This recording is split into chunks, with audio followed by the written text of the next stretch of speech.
Dear participants of the convention, thank you for attending this event.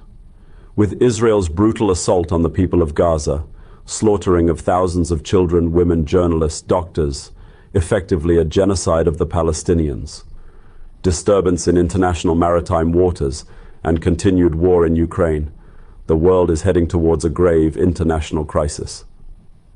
Pakistan is also embroiled in internal conflict never seen before in the history of Pakistan. The entire state machinery is bending the law and the constitution of Pakistan just to keep me and my party out of the electoral process. In doing so, they have made mockery of the law and destroyed not just the political, but the moral fabric of our society.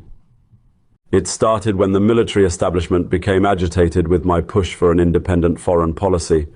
I was categorical that we would be a friend to all but would not be anyone's proxy for wars. I did not come to this view lightly. It was shaped by the huge losses Pakistan had incurred collaborating with America's war on terror, not least the 80,000 Pakistani lives lost. Ever since my removal, several crackdowns have been made on my party workers and leadership. The most brutal crackdown started after the false flag operation of May 9th, 2023. There are over 200 cases on me and I have been incarcerated for over 180 days now. Women workers have also been jailed, most of whom are mothers and housewives.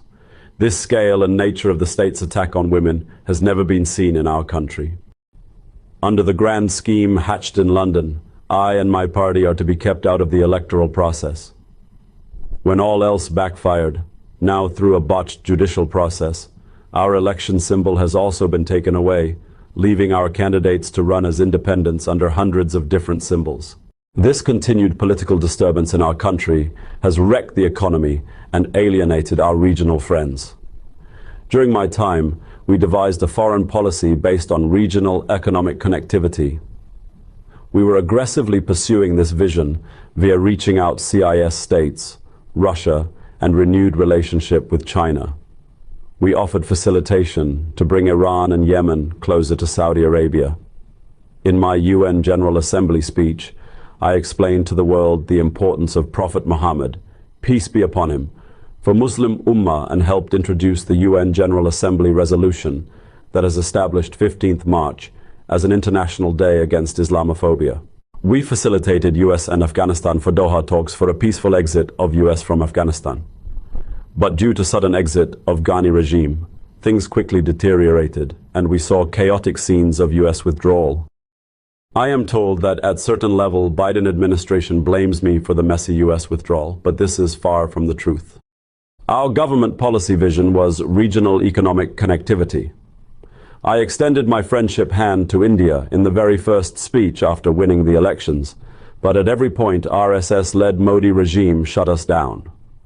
And after the illegal alteration of the status of Indian-occupied Kashmir and its transformation into the world's largest open prison by a belligerent Modi regime, it was clear that their intention was not normalization. Kashmir is a cornerstone of our foreign policy, and we took a firm and principled stand on this issue despite the challenges. Despite pressures, Pakistan went ahead with withdrawal of ambassador to New Delhi, relaying a clear message that normalization of relations was contingent upon peaceful resolution of Kashmir dispute. What is needed for Pakistan is a strong, truly representative democratic government and a democratic framework governed by rule of law and our constitution. I would like to call on all who believe in democracy and peace to stand by us and speak out against the present massacre of democracy and rule of law being carried out in Pakistan. I thank you all for attending the conference. Pakistan Zindabad.